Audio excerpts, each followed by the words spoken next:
Woods, The Blood Rose Curse, which is an adaptation, my view, of The Nightingale and the Rose. The entire campus enjoyed her song, so the nightingale loved to sing. She observed the students coming and going. She was intrigued by how they interacted. She felt like she was the guardian of the students who wandered through her campus, caring for them as though they were her chicks. The small university was her home, and she was happy here. There was one young man, Johann, who caught her attention most often. He was quiet and often sat in the garden reading books. She felt like he was also a friend. As long as he was in the garden, she would happily sing for him. He would stay until the daughter of the dean, Barbara, and her friends walked through, chatting. Then he would sigh quietly and leave the garden. One day she saw him sitting in the same spot, and he was crying. She could not help but fly over and ask him why. "Why, my friend, do you weep so? Are you injured somehow? Can I help you to feel better?" Startled by the sound of the nightingale speaking, he jumped slightly. "How can you speak? This can't be real." Then, as he felt foolish, he grabbed his stuff and ran away. He was certain he was losing his mind and did not want to be seen talking to the birds. She was worried about him and sorry for scaring him. Most people don't seem to notice that she was singing words in the music she made. She figured it was because of her size. She was such a tiny bird. Most people overlooked her kind when they were around.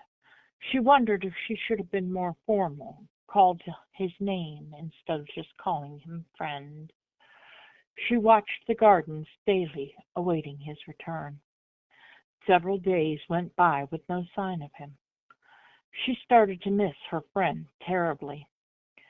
Then, after she had nearly believed her friend lost to her, he returned to the garden. Again he was softly crying. Not wanting to startle him, she flew over to the bench and started to sing. She hoped it would encourage him to confide his woes in her without scaring him away. He looked up at the nightingale, who was singing such a lovely, soft song. He had often heard the song here in the gardens and thought nothing of it.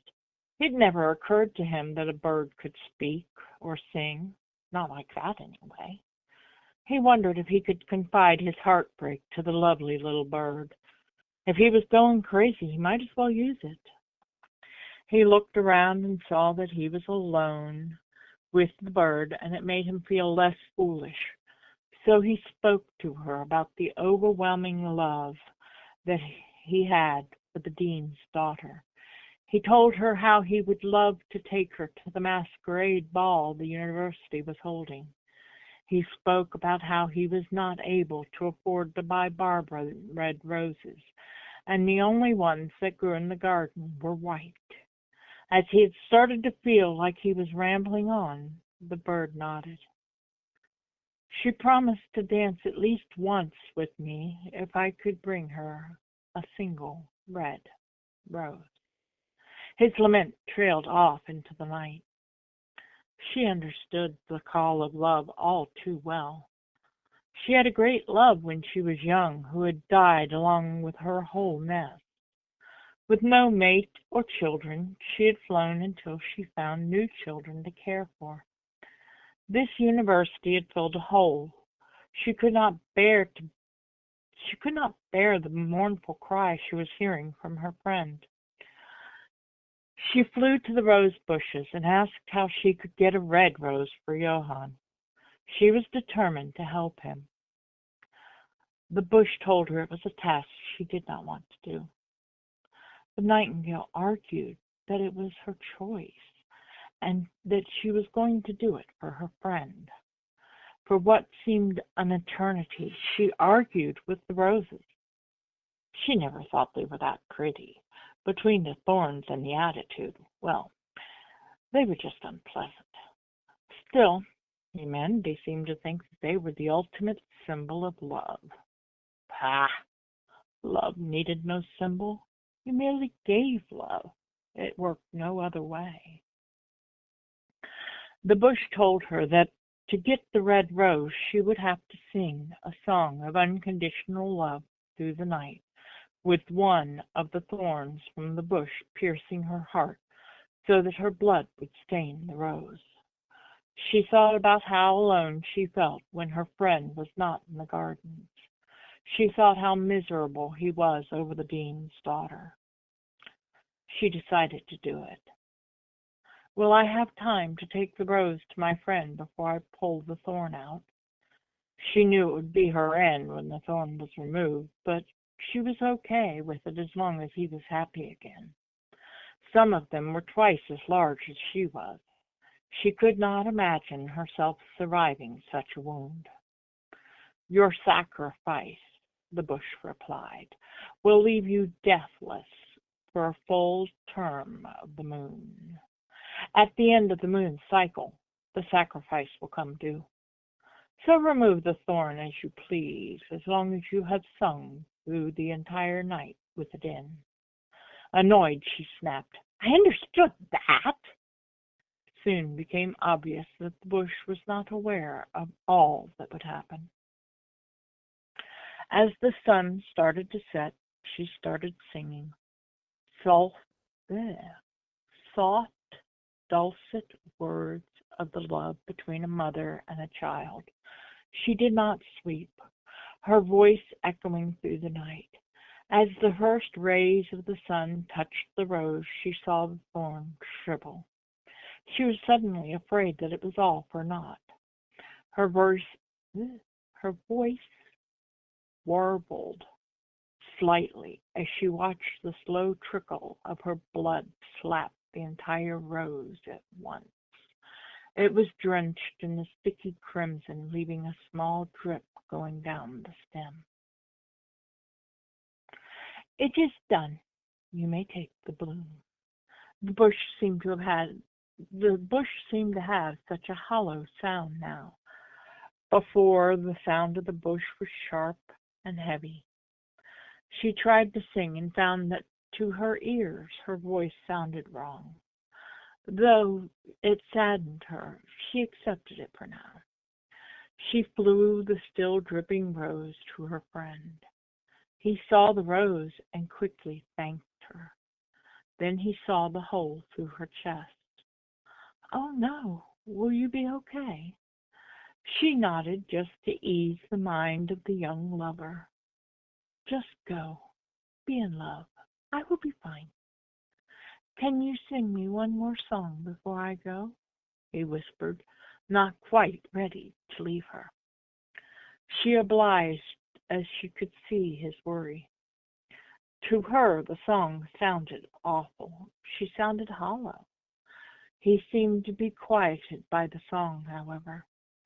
She figured that the sound change was because she would be dying soon, so it bothered her less. Once the song was over, he picked up the perfectly crimson rose and ran to the dean's house. The ball was the next day, and he wanted to be sure she knew to save him a dance. The dean's house was the largest private residence on campus. Johann shared a dorm on the other side of the campus. This end of the campus had more trees and lush details in the landscaping. The dorms were an oven during the summer days because no shade was anywhere within eyesight. When he knocked, Barbara answered the door with a gentle smile. I did it! He held the rose to her.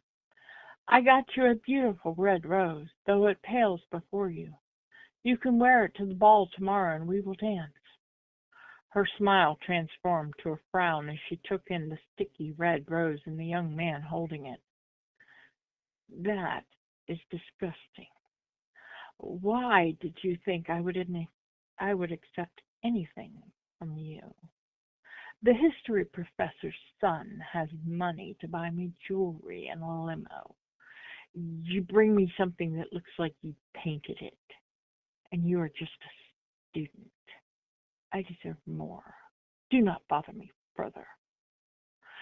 The vitriol in her voice knocked him off the step. I, I don't understand.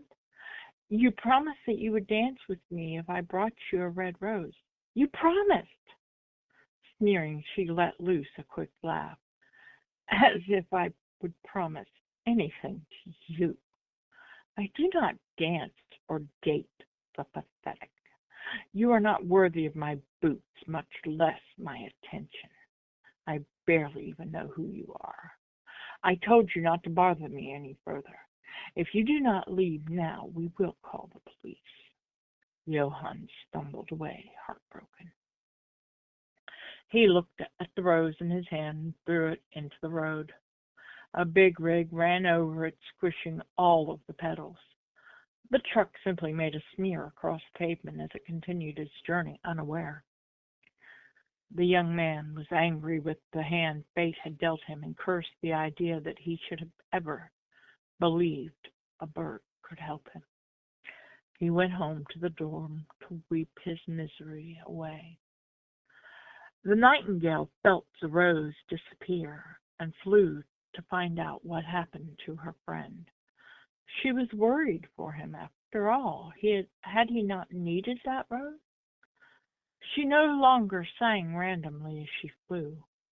The song gave her no joy anymore. She could not fly as long or as far anymore either. There was a need to land every so often and recover before trying to go any further. She landed on the front porch roof for quite some time after feeling the rose disappear. Her friend was nowhere to be seen. The only sign he had ever been here was the smear of blood in the road. She worried that he had been hurt, but she did not smell him on it. She did not linger over the smear any longer. Flying back towards the house, she heard a conversation in the backyard, so she flew towards the sound. You should have seen him begging and crying, Barbara was telling her friends. She seemed to be the one doing all the talking. It did not appear to be the first time. He kept saying that I had promised, like I would lower myself to do anything with him. He threw that sticky, nasty rose out into the road. One of those loud, nasty trucks ran it over. Good riddance. What was he thinking, trying to give me trash like that? The nightingale could listen no longer. If it were possible for her heart to break, she would surely die from that on the spot. Instead, she felt a rage building. She knew the ball was only hours away. She would need to act quickly. She flew back to her garden. Though she had not paid any attention before, she knew there was a dryad in the only tree at the back of the gardens. All fae were protective of nature, but the dryad was the most protective. Though the trip to the house had taken the majority of the night, getting back to the garden felt like she had her old strength. She reached the tree within minutes. She called for the dryad, rage propelling her beyond thought. The dryad came out and looked at the scene before her. Well, young lady, you have made a mess of yourself. I cannot undo your sacrifice. I am so sorry. The roses should have told you that this was a death sentence. The lady dryad was so gentle that the rage inside made the tiny bird want to make things right. Though she wanted to just blurt her wish to the fae, she knew that this would go better if the dryad understood her reasoning as well as the request. She took a calming breath. Slowly she wove the story like a tapestry. The dryad listened carefully to the woven story of the last few days. With a smile she asked the little bird, "What would you wish for? Revenge stains the soul, dear, but if it will give you peace, I will grant you that." The nightingale nodded. "I want blood, whatever the cost." The dryad was thoughtful. "Then I will grant your wish for revenge. Do you want blood from just one or from both? The question was not something the little bird had considered. She was so angry and hurt that it had not occurred to her which one she wanted revenge upon, though she had worried about her friend and sacrificed for him. Johann cared so little about her sacrifice as to throw the rose away. Still, he had likely been hurt by Barbara's rejection. She found herself telling the dryad both, as her anger would not settle until both had paid for their heartlessness. The dryad whispered something the bird did not understand, even as she could feel the power roll off the Fae before her. The dryad smiled sadly. Your wish is done. The two will suffer for how they failed you. The nightingale wanted to ask what would happen, but felt that was too rude. Instead, she asked where she should go to see her revenge, or if she would even be able to see it. The dryad laughed and told her that if she wanted to see her revenge, she only had to see the two who had hurt her. Then the dryad turned and walked towards her tree. The nightingale knew where the two were going to be, or at least in theory. So she flew over to the university's gymnasium to see if she could find them. The front door of the gymnasium was promptly open to allow people to wander into the dance conveniently. The nightingale flew in thoughtlessly. She had often wanted to fly into the building, but had been too afraid. Facing death had apparently removed all fear from the small bird. The dancers did not seem to see the nightingale as she flew up into the rafters. From there she could see all of the students as the floor filled with both music and people undulated beneath her. It felt like the music was echoing her anger. The nightingale watched as Barbara came in and was quickly surrounded by man and woman alike. Barbara was the queen of the ball. Her attitude with everyone around her was no different than how she had acted toward Johann. No one seemed to mind how she was, and it infuriated the nightingale. When Johann walked in looking so lost, the small bird lost control of her own temper. The nightingale flew directly at Barbara with every intention of killing her. Johann saw the small bird and tried to stop her, though he was weak in the attempt, as his heart was not willing to harm the beautiful little nightingale. This created a nasty bit of chaos. Johann ran into the wall, doing damage to his head. Blood splattered everywhere. Barbara slipped in the blood as she was trying to run away from the nightingale. The candles that were decorating the gymnasium ended up being knocked over. The fire caught quickly, though the flames were everywhere. In the end, there was only 3 casualties: Johann, Barbara, and a small nightingale. Love cost all of them for the choices made. The story has been told since on campus as a warning. Be careful with love and wish wisely.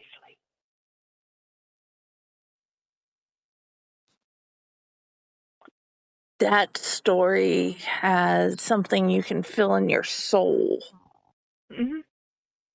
And I can imagine the hurt and everything that he had from my life, being the kid who everybody made fun of. What gave you the idea for the story? Well, I was looking for unusual Fae tales because I wanted mine to be a little unusual. So I went looking for an unusual Fae tale to twist, to make it unique. And Oscar Wilde did a short story, and back then they published them in like little magazine style things. And it was The Nightingale and the Rose. And it had a similar story, only it didn't go as far as the revenge.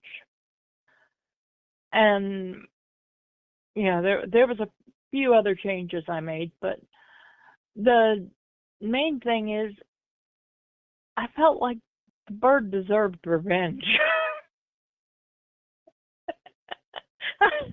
And as terrible as it is, I think that my story's better than it is. But his is actually good. It's just I think mine's better. As awful as that is to say, because it does. It ends it in a better way, in my opinion. Because his ends right about where the truck runs over the rose. And I felt like mine had more of a broader end. Yours felt like a complete end. And honestly, I know how the bird feels. I felt that so many times, to be the secret friend you don't want to tell anybody you're friends with, but you just want to hang out with somebody, or loving somebody so much that you'd give your all, and then you find out that they love another and they threw away what you gave them to help you prove their love. Yeah, and it felt like, all of that, and making a deal with the Fae. The Fae are not kind. When you make a deal with the Fae, there's going to be a cost to it, always. So she was aware of what she was doing when she made that deal. And yet she was so angry and so hurt that she saw that as her only way of dealing with this. She wanted revenge. She wanted them to feel what she did. And this is how she saw that they would. It to me felt like a better ending. Like I said. It is a great ending. And it is reminiscent of Carrie.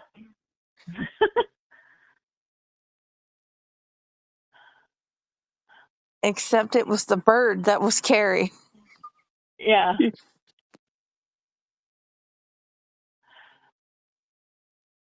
I love it. Do you have anything else you want to add about the story for the readers to learn from?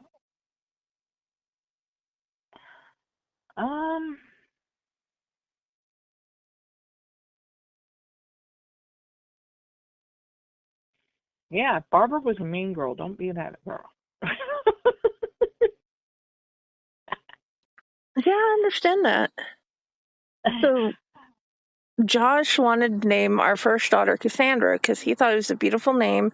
Is one of his favorite warriors in one of his favorite video games. Can't remember what it's called for the life of me.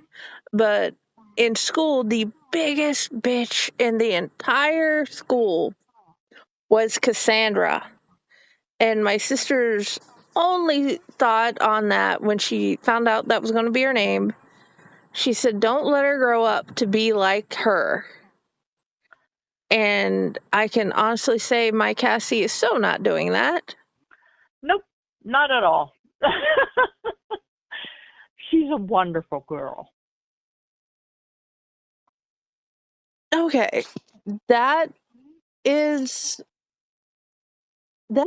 dude, the story, I've read the story twice, and then you read it again to me, and I think my favorite part was hearing it read to me by you. Everything sounds better when you read it to me, I found. I end up having problems with certain words because my brain is 4 words ahead. So I will end up having that hiccup where I'm like, oh. I do the same thing too. But okay, this is our first Into the Fae Woods release interview / reading. And we would like to thank everybody for listening and coming and joining us. Thanks. Enjoy the book. There's some really great stories in there.